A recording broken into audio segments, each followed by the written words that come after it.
Hello everybody, good morning, Sarvada Namaskar. Once again I am here to teach you something special. Are you ready? Say yes, no? Yes, very good. In today's video, I am going to teach you preposition from parts of speech. जैसा आपको पढ़ाया गया था पहले class में, grammar के पहले class में, parts of speech कितने होते हैं my dear? 8 kinds of parts of speech are there in the English grammar. और उस 8 पार्ट्स ऑफ स्पीच से आज पढ़ना है आपको प्रीपोजिशन। क्या पढ़ना है? प्रीपोजिशन। उसको स्टार्ट करने से पहले एक क्वेश्चन है मेरे पास, that is running inside my mind, that आपको जितना भी ग्रामर पढ़ाया गया है आपने वो सारा पढ़ा, उसका नोट कॉपी तैयार हुई, उसका फेयर कॉपी तैयार हुआ, जो भी पढ़ाया गया उसका प्रैक्टिस किए हैं आप? बोलिए नहीं? हाँ, ठीक। आप हाँ कहें या ना कहें पता तो नहीं चल पाता है, अभी पता लगाना बहुत मुश्किल है अभी, लेकिन वो आपकी ईमानदारी पर डिपेंडेंट है कि आप जिसको जितना पढ़ाया गया है उस पर आप कितना काम किए हैं, वो आपकी ईमानदारी को बताता है। अगर आपने काम नहीं किया है तो आप अपने साथ गलत कर रहे हैं, आपको आने वाले टाइम में पता चलेगा व्हाट यू हैव मिस्ड, आपने क्या बर्बाद किया, क्या खोया, ये बाद में पता चलेगा। आज की इस क्लास में प्रीपोजिशन पढ़ेंगे, और preposition my dear English language में सबसे इम्पॉर्टेंट लेसन है। कब? जब आप अपना एजुकेशन कंप्लीट करने के बाद कॉम्पिटिटिव एग्ज़ाम की तैयारी करेंगे तब। क्लियर? कंपटीशन के पॉइंट ऑफ व्यू से ये प्रीपोजिशन बहुत इंपॉर्टेंट लेसन है, जहां माय डियर प्रीपोजिशन से 15 से 20 नंबर का क्वेश्चन आपको कॉम्पिटिटिव एग्जामिनेशन में पूछा जाता है। एसएससी की बात कर लीजिए, बैंकिंग की बात कर लीजिए, रेलवेज की बात कर लीजिए, किसी भी कॉम्पिटिटिव एग्जाम की बात कर लीजिए, वहाँ 15 से 20 मार्क्स का प्रीपोजिशन आता है, और वो प्रीपोजिशन आपको पूरी तरह से कंफ्यूज कर देता है अगर आपने अच्छे से इसको नहीं पढ़ा है तब।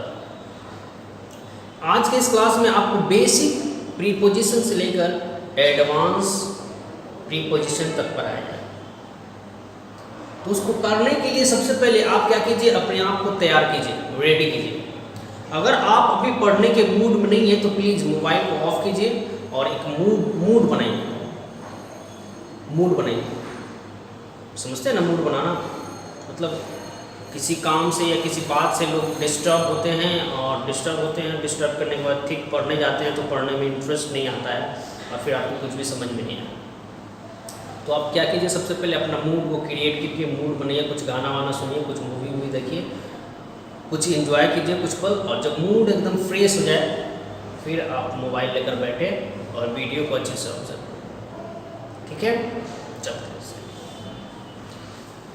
प्रीपोजिशन पढ़ेंगे according to definition of the preposition और नेम इटसेल्फ। प्रीपोजिशन और इसका खुद का नाम ये बताता है कि प्रीपोजिशन एक ऐसा वर्ड है जो किसी नाउन या किसी प्रोनाउन के पहले आकर, प्रीपोजिशन एक ऐसा वर्ड है जो किसी नाउन या किसी प्रोनाउन के पहले आकर उसका रिलेशन सेंटेंस के किसी दूसरे नाउन या दूसरे प्रोनाउन से बताता है। बात समझ रहे हैं? पहला नाउन का या दूसरा नाउन का रिलेशन, पहला नाउन का रिलेशन दूसरे से या दूसरा नाउन का रिलेशन पहले से, ये बताना है इसका काम है। रिलेशन बताना काम है इसका, पोजीशन बताना काम है। क्लियर हो रहा है? नहीं हो रहा है? फिर से बताते हैं। इंग्लिश के डेफिनेशन के according, in English preposition is a word that is used before a noun और a pronoun to show its relation with another word of the sentence। ये डेफिनेशन आपको लिखने भी है, मैं बोर्ड पे नहीं लिखने वाला, I'm telling you, आप सुन के ही इसको लिखेंगे copy. Okay, preposition is a word that used before a noun और pronoun to show its relation with other word of the sentence. Clear? Example के देखो, या एग्जाम्पल है the ball is on the paper, sorry, on the table. ये sentence आपको दिख रहा है सब, ठीक है। अब इसकी क्या करेंगे, इसकी पार्ट्स ऑफ स्पीच निकालेंगे, जो आप 8 काइंड जानते हैं पार्ट्स ऑफ स्पीच, वो निकालेंगे। सबसे पहले है द, मतलब ये है आपका आर्टिकल, क्लियर। ये है बॉल, मतलब किसी वस्तु का नाम है, मतलब नाउन है। इज हेल्पिंग वर्ब है। ऑन अभी तक पढ़े हैं। द फिर से आर्टिकल है, और टेबल फिर से किसी वस्तु का नाम है, मतलब नाउन है। अब ये जो वर्ड है सिंगल, जिसके बारे में आप नहीं जानते हैं, ठीक है, तब इसकी जांच पड़ताल करते हैं, ये है क्या। ग्रामर की भाषा में, पार्ट्स ऑफ स्पीच की भाषा में ये क्या है। वैसे तो इसको ऑन कहते हैं और मतलब होता है पर, लेकिन हमको इसका मीनिंग नहीं जानना है, इसका रिलेशन क्या है। यहाँ पे ग्रामर की भाषा में इस ऑन को क्या कहते हैं ये जानना है। तो जानते हैं, आपने अभी अभी डेफिनेशन पढ़ा कि प्रीपोजिशन किसी नाउन और किसी प्रोनाउन के पहले आता है, ठीक है। आपने यहाँ देखा नाउन है, नाउन के पहले आर्टिकल है, मतलब ये प्रीपोजिशन नहीं है। दूसरे नाउन की तरफ बढ़ते हैं। यहाँ आपने देखा नाउन है, ठीक है, और नाउन के पहले फिर आर्टिकल है, और आर्टिकल के पहले ये जो वर्ड है, ये जो वर्ड है, ये क्या कर रहा है, पोजीशन बता रहा है। किसकी, बॉल की। ये ऑन पोजीशन बता रहा है, किसकी बता रहा है, बॉल की। बॉल की पोजीशन क्या है कि वो टेबल पर है, ठीक है। किसी नाउन और किसी प्रोनाउन का काम ही होता है उसकी पोजीशन को बताना। बात समझ रहे? प्रीपोजिशन का काम ही होता है किसी नाउन और किसी प्रोनाउन की पोजीशन, स्थान को बताना। इसीलिए हमने यहाँ पे लिखा है पोजीशन मतलब स्थान। एक और छोटा सा एग्जाम्पल ले लें कि मान लो यहाँ पर एक टेबल रखी हुई है, हमने ऐसे ही बना लिया है, बहुत अच्छा नहीं बना, हमने बना लिया। ये टेबल है समझ लीजिए, और इस टेबल पर एक बॉल रखी है, टेबल के ऊपर एक बॉल रखी है। अब आपको एक सेंटेंस इंग्लिश में बनाने के लिए, हिंदी में बनाने के लिए कहा जाए तो क्या बोलेंगे, क्या बोलेंगे, बॉल कहाँ है, टेबल पर।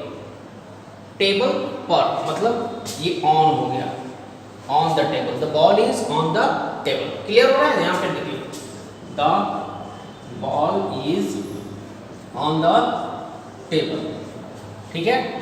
और यही बॉल को हम इसके नीचे डाल दें, टेबल के नीचे डाल दें, तो क्या बनेगा, the ball is under the table. Clear? किसी बॉल को यहाँ पे डाल दें तो क्या बनेगा, बॉल टेबल के बगल में है, the ball is beside the table, ठीक है। इसी बॉल को हम यहाँ डाल दें तो टेबल के पीछे हो गया। बात समझ रहे हैं? तो यही सेंटेंस क्या बनेगा, is behind the table. Clear हो रहा है? मतलब आप जो ये 4 सेंटेंस देख रहे हैं, चारों सेंटेंस में इस बॉल के पोजीशन को डिस्क्राइब किया जा रहा है, ठीक है। हर सेंटेंस में नाउन एक ही है, नाउन एक ही है, बॉल एक ही है, टेबल एक ही है, बस बॉल की पोजीशन को बदल दिया गया। और पोजीशन को जैसे ही बदले, हमने यहाँ पे देखा कि ये सारा बदल गया। क्लियर हो रहा है? मतलब इससे बात ये पता चलती है कि प्रीपोजिशन किसी नाउन की पोजीशन बताता है, किसी नाउन की दशा बताती है कि वो कहाँ है। मैं भी कहाँ हूँ, मैं एक नाउन हूँ, प्रोनाउन हूँ, और मैं कहाँ हूँ, मैं एक रूम के अंदर हूँ। पोजीशन मेरी ये है कि मैं एक रूम के अंदर हूँ। ये पेन है मेरे, ये पेन कहाँ है, मेरे हाथों में है। इस पेन की पोजीशन क्या है कि वो हाथ में है। क्लियर हो रहा है? प्रीपोजिशन का मतलब ही होता है पोजीशन बताना, और ये पोजीशन बताता है हमेशा पहले बेसिक कॉन्सेप्ट। प्रीपोजिशन की बेसिक कॉन्सेप्ट को पढ़ेंगे तो वहाँ आपको पता चलेगा कि प्रीपोजिशन हमेशा किसी नाउन और किसी प्रोनाउन के पहले आता है, बताता है कि पहले आता है। लेकिन माय डियर, ये भी बात बताते हैं, एडवांस प्रीपोजिशन जब पढ़ेंगे तो आपको वहाँ पता चलेगा कि प्रीपोजिशन सेंटेंस के स्टार्ट में भी आता है, सेंटेंस के लास्ट में भी आता है, सेंटेंस के मिड में भी आता है। 3 पोजीशन होते हैं इसमें। क्या होता है? एक प्रीपोजिशन सेंटेंस के स्टार्टिंग में भी आ सकता है, सेंटेंस के लास्ट में भी आ सकता है, और सेंटेंस के मिड में भी आता है। तो जरूरी नहीं है कि प्रीपोजिशन पहले ही आ जाए। क्लियर हो रहा है? Very good. अब इसको आप समझ लिए कि प्रीपोजिशन एक्चुअली होता क्या है। समझ गए प्रीपोजिशन क्या होता है? ये बात समझ गए? समझ गए ना? एग्जाम्पल्स के साथ आप तो समझ गए प्रीपोजिशन क्या है और इसका क्या काम। अब आते हैं तो पढ़ेंगे इसके काइंड्स को। क्लियर है? आपके बेसिक ग्रामर में प्रीपोजिशन का काइंड नहीं पढ़ाता है, लेकिन एडवांस ग्रामर में जब जाते हैं माय डियर तो प्रीपोजिशन का काइंड भी पढ़ना है। एडवांस लेवल पढ़ते हैं, थोड़ा सा वेट करेंगे।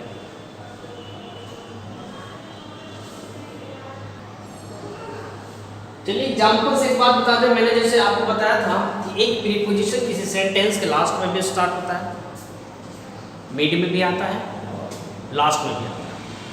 वो एग्जाम्पल्स आप समझ लीजिए। यहाँ पे हमने कुछ एग्जाम्पल्स लिखे हैं जिसमें लिखेंगे this is a book of poem. This is a book of poem. ये आप देख लीजिए, कोई प्रोनाउन है, ये आप हेल्पिंग वर्ब है, ये आर्टिकल है, ये नाउन है, ये भी नाउन है। बच गया कौन सा? ऑफ। अब इस ऑफ को हम कैसे मान लें कि एक प्रीपोजिशन है? चलेंगे डेफिनेशन में, तो बताएगा कि प्रीपोजिशन एक ऐसा वर्ड है जो किसी नाउन और किसी प्रोनाउन के पहले आता है, किसी नाउन और किसी प्रोनाउन के पहले आता है, और उसका रिलेशन वर्ड की सेंटेंस के किसी और वर्ड से बताता है, या फिर उस नाउन का या फिर उस प्रोनाउन का पोजीशन बताता है। किसका पोजीशन बताता है? नाउन या प्रोनाउन का। तब यहाँ देख लीजिए, ये आपका नाउन है, ये आपका नाउन है, और ये आपका प्रोनाउन है। क्लियर हो रहा है? तब ये जो ऑफ है, ये किसकी बात कर रही है? This book of poem. ठीक है, ये नाउन है, और नाउन या प्रोनाउन के पहले आने वाले शब्द को कहते हैं प्रीपोजिशन। क्लियर? अब आपने देख लिया कि ये जो प्रीपोजिशन है सेंटेंस के मिड में आता है। ठीक है, दूसरा example, she likes being looked at. ये प्रोनाउन है, ये मेन वर्ब है, ये भी वर्ब है, ये भी वर्ब है। क्लियर? अब ये आ गया, ये एट मतलब होता है पर। ठीक है, एट मतलब पर। अब ये प्रीपोजिशन है। ठीक है, आपने देखा कि ये प्रीपोजिशन है और ये सेंटेंस के लास्ट में आता है। अब यहाँ पे देख लीजिए, ऑन सेंटेंस के स्टार्टिंग में आता है on which flight. On which flight, इस फ्लाइट को, इस फ्लाइट के बारे में डिस्क्रिप्शन दे रही है, और ये भी आपका प्रीपोजिशन है जो सेंटेंस है में स्टार्ट हो रहा है। तो आपने देख लिया कि एक प्रीपोजिशन सेंटेंस के मिड में कैसे आता है, लास्ट में कैसे आता है, स्टार्टिंग में कैसे आता है। इसके बाद काइंड की बात करते हैं।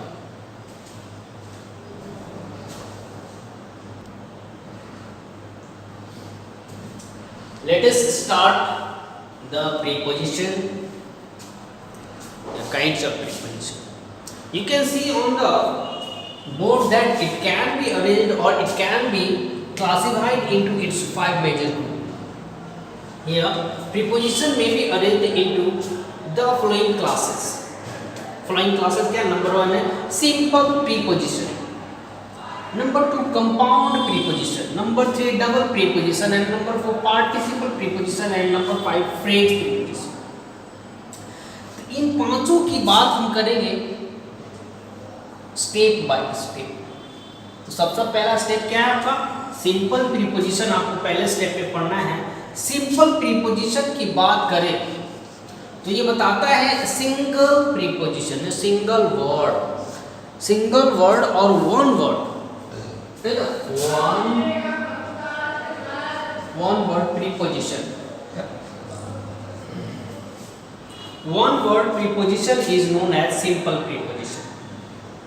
One word simple preposition. आज की क्लास में हम ये सिंपल प्रीपोजिशन की स्टडी करेंगे, और फिर उसके बाद कंपाउंड में चलेंगे। कंपाउंड मतलब होता है एक प्लस एक इक्वल टू 2। ये कंपाउंड मतलब दो वर्ड को आपस में कंबाइन करके जब एक साथ यूज करते हैं that is compound preposition. Clear? अभी बता दें, डबल प्रीपोजिशन वही है, इसमें कंपाउंड जोड़ते नहीं है लेकिन दो प्रीपोजिशन यूज करते हैं। और पार्टिसिपल प्रीपोजिशन आप समझते हैं, पार्टिसिपल आप ऑलरेडी पढ़ चुके, पार्टिसिपल का नाम आप ऑलरेडी सुनने हैं। जैसे ये वाला वर्ड है बेक, और इसमें आईएनजी जोड़ देते हैं तब बनता है ये क्या बनता है? बेकिंग। इसको पार्टिसिपल फॉर्म करते हैं, और पार्टिसिपल फॉर्म को एज अ प्रीपोजिशन कैसे यूज करते हैं तो आगे की क्लास में पढ़ेंगे। और फिर फ्रेजल वर्ब होता है, कुछ फ्रेजल वर्ब होते हैं, उस फ्रेजल वर्ब को एज अ प्रीपोजिशन जब किसी सेंटेंस में यूज किया जाता है तब उसको फ्रेज प्रीपोजिशन कहते हैं। क्लियर? आगे और डिटेल में जानेंगे, इसको भी इतना जान लीजिए कि इसको कैसे कैसे पहचानते हैं, आगे और डिटेल में जानेंगे। आज की इस क्लास में पढ़ेंगे simple preposition. Lead be focus, let me explain you and you have to listen to be very careful. Focused करें पूरी तरह, कंसंट्रेशन, अपने माइंड को पूरी तरह से ओपन कर ले, कान को पूरी तरह से ओपन कर ले, and there is no any sound inside your room whenever you are listen to the video. जब आप ये वीडियो सुन रहे हो उस समय आपके आसपास कोई डिस्टर्ब करने वाला नहीं हो, कोई आवाज़ लगाने वाला नहीं हो, उस समय आप इसको सुना कीजिए आराम से, एकदम कंसंट्रेशन, एकदम फुल कंसंट्रेशन। फुल कंसंट्रेशन की बात करें तो फुल कंसंट्रेशन कब क्या होता है, जब किसी काम में हम इतने मशगूल होते हैं, इतने मग्न होते हैं कि हमारी माँ किचन से आवाज़ लगाती रहती है और हमें सुनाई नहीं जाता है। और जब ऐसी घटना होती है तो समझ लीजिए आप जो काम कर रहे हैं उसमें फुल कंसंट्रेशन में है, और आपको यही करना है, फुल कंसंट्रेशन में आपको ये क्लास सुनना है। क्लियर? इसको इरेज करते हैं फिर आगे पढ़ते हैं।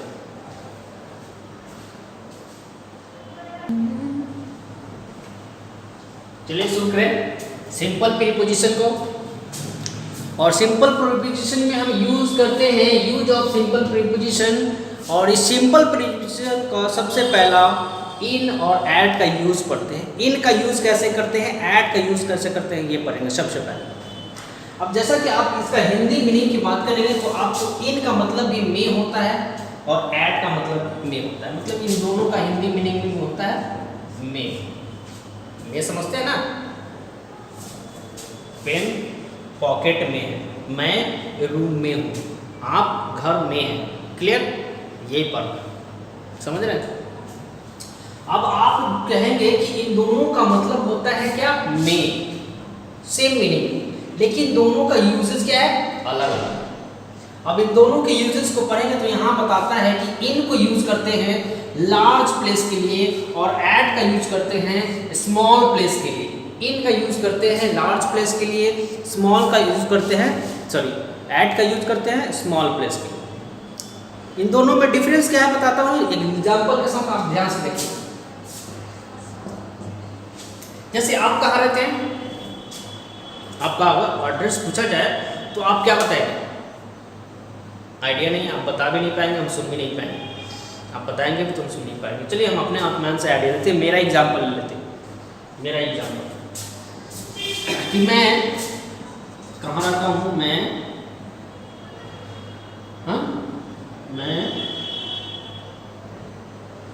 झावगंज पटना सिटी में रहता हूँ। कहाँ?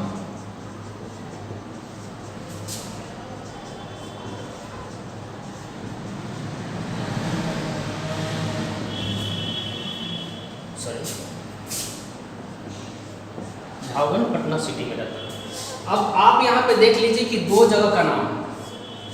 कितने जगह का? दो जगह, एक में झावगंज और दूसरा पटना सिटी। ये भी एक प्लेस है और ये भी एक प्लेस है।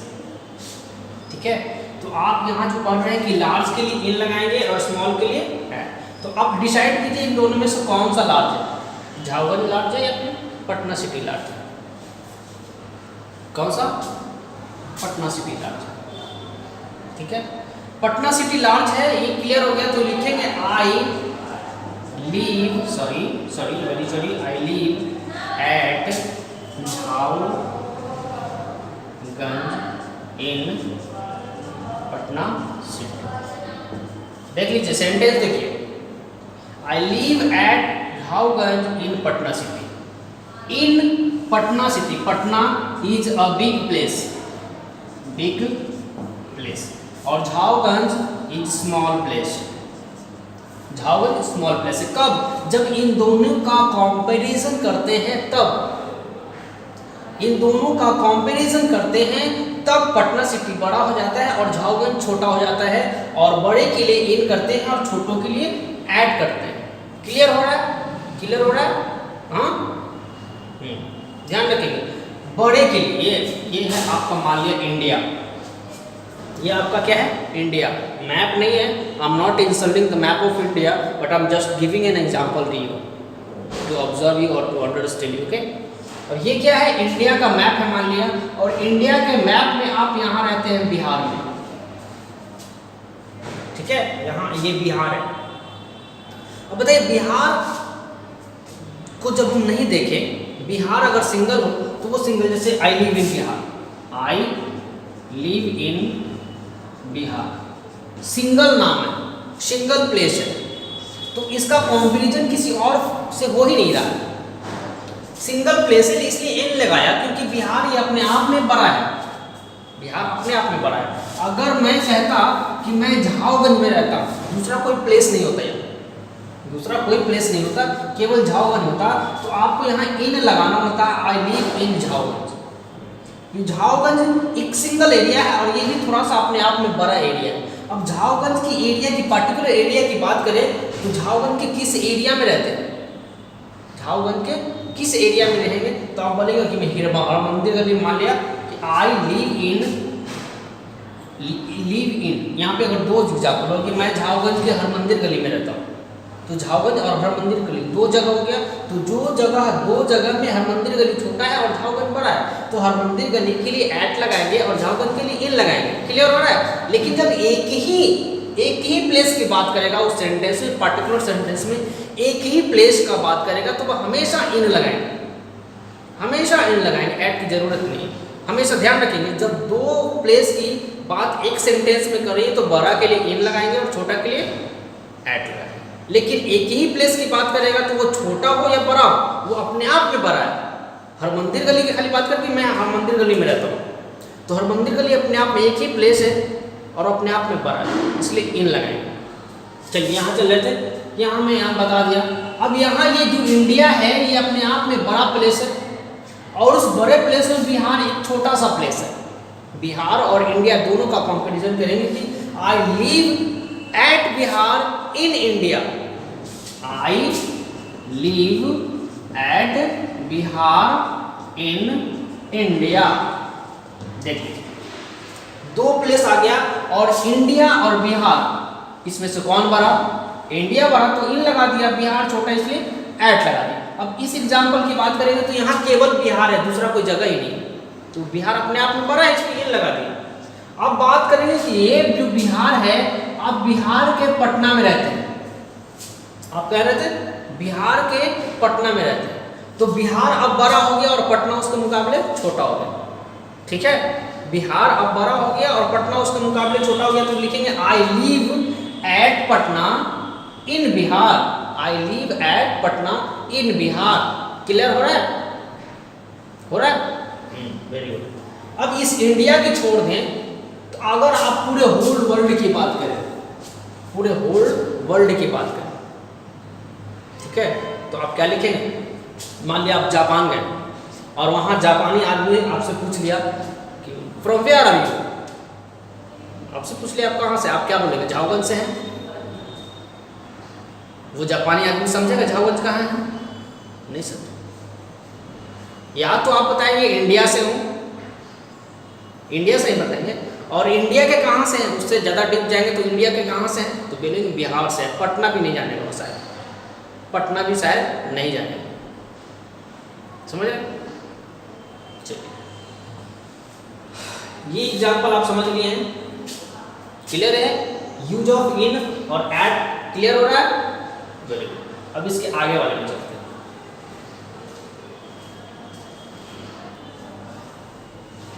Next use on, in, at, by. Next use में हम ये पढ़ेंगे, क्या पढ़ेंगे? On, in, at, bye.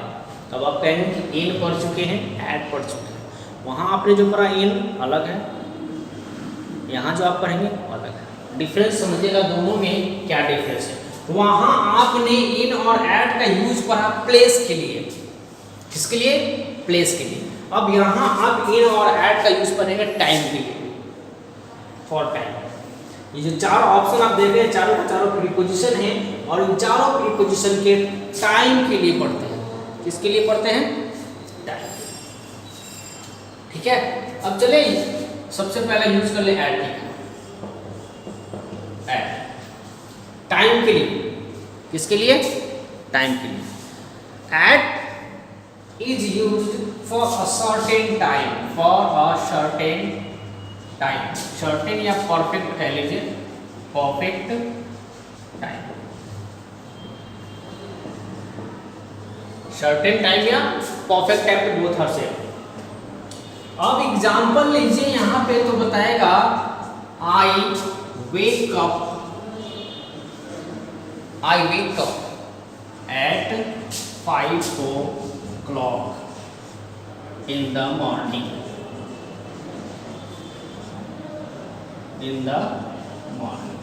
ये जो आप एग्जांपल देख रहे हैं, आप देखिए I wake up at 5 o'clock in the morning।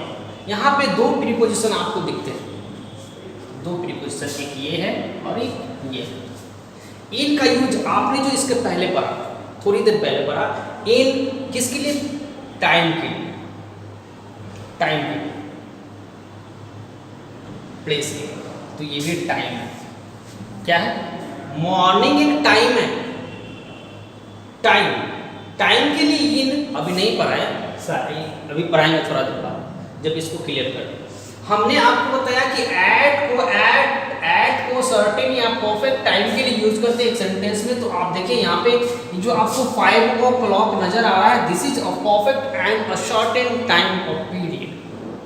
मतलब 5 बजे बोला गया है तो ठीक 5 बजे, ना 4:59 में और ना ही 5:01 में।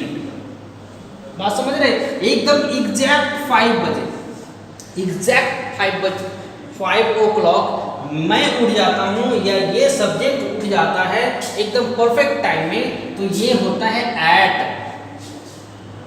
ये होता है एट, सर्टेन है एकदम परफेक्ट टाइम में कि 5 बजे ही उठता है। मैं स्कूल 9 बजे जाता हूँ, परफेक्ट टाइम में 9 बजे ही जाता हूँ।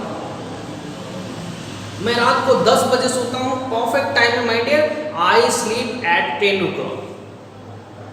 बात समझ? मैं 2 बजे अपना डिनर, 2 बजे मैं क्या करता हूँ?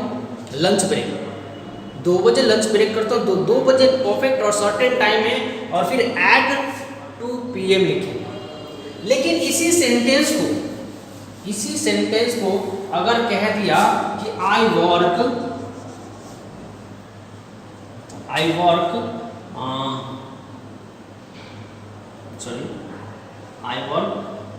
फ्रॉम 5 hours, अब ये कह रहा है कि मैं 5 घंटों से काम करता हूँ, 5 घंटों से काम करता हूँ, तो ये से बता रहा है। क्या बता रहा है? से बता रहा है। लेकिन हमें यूज ऑफ एट और यूज ऑफ एंड करना है माय डियर, इन करना है।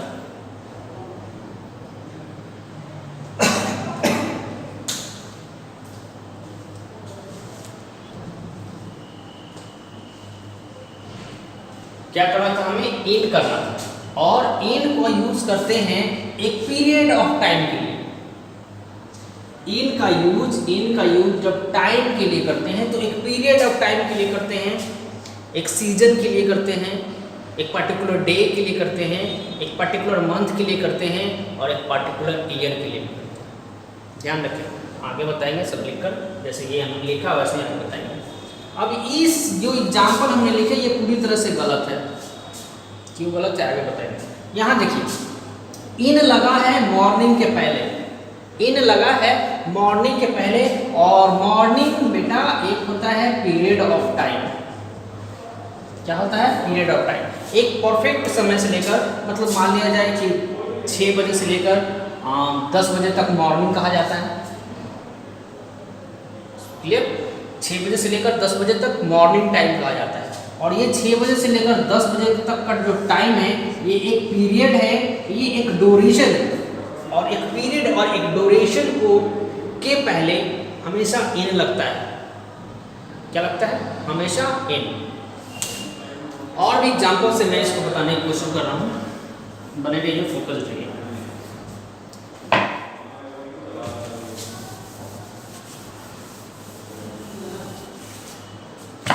जैसे ये लिख रहा है, सॉरी,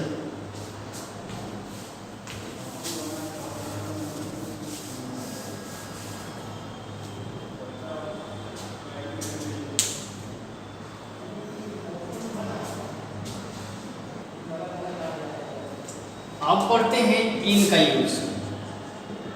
इसका करते हैं पीरियड ऑफ टाइम, जैसे हमने बताया, क्या बताया था? Period of time. Name off season, period of time, name off season, month और ईयर। ये जो आपको दिख रहा है period of time, name off season, month और ईयर, ये जब कभी भी कहीं सेंटेंस में आपको नजर आए तो आपको ये इन यूज करना है, इन यूज करना है। फिर से ध्यान रखिए, इसके पहले जो आपने एट पढ़ा है उसमें है पॉइंट ऑफ टाइम और यहाँ पर मैं आपको period of time, period of time example, example जैसे हमने लिखा था I walk in the morning, I walk in the morning. अब ये जो मॉर्निंग है ये है क्या है, पीरियड ऑफ टाइम, और इस पीरियड ऑफ टाइम के लिए इन यूज कर लिया। I study in night, night क्या है, पीरियड है, 6 घंटे का या 8 घंटे का या 10 घंटे का एक पीरियड है, उस पीरियड को नाइट कहते हैं। और इस पीरियड के अंदर क्या लिया, इन यूज किया। अब सीजन के लिए कैसे करेंगे, सीजन के लिए तो मैं कह दूं मैं अभी पटना में रहता हूं और मैं ठंड के मौसम में अपने गांव जाऊंगा, ठंड के मौसम में गांव जाऊंगा, ठंड के मौसम में I will go to my village in winter, in winter. देखिए ये है आपका सीजन विंटर, और विंटर के पहले इन लग गया, मतलब सीजन के नाम के पहले भी द लगा देना है। उसके बाद मंथ की बात कर ले तो मंथ जनवरी फरवरी होता है ना, 12 मंथ, उस 12 मंथ के पहले, जैसे मैं कह रहा हूं कि मेरा एग्जाम कब है, फरवरी में, तो my exams will be taken in January February March April May June July August September October, कोई भी कर सकते हैं। मेरा जन्म कब हुआ था, अक्टूबर में मान लिया जाए तो आई born in January, I born in February, I born in October, I born in December, whatever। बात समझ रहे हैं? गांधी जी का मृत्यु कब हुई थी, अक्टूबर में, तो Gandhi ji died in the month of October. Clear. अब ईयर की बात करेंगे, ईयर कब जन्मे थे आप, आपका जन्म किस ईस्वी में हुई थी, तो मेरा तो जन्म 1982 में हुआ था, मेरा पर्टिकुलर 1982 में हुई थी। गांधी जी का जन्म कब हुआ था, 1869 में, है ना। तो ये जो ईयर है इसमें इन लगाते हैं। I was born in 1982। Gandhi ji कब मरे, उनको नहीं याद, SST वाले आप लोग हैं, अच्छे पढ़ेंगे तो आप लोग याद हो, आई डोंट हैव रिमेंबर। बस इतना ही बताना है कि आपको ईयर कहीं भी दिख जाए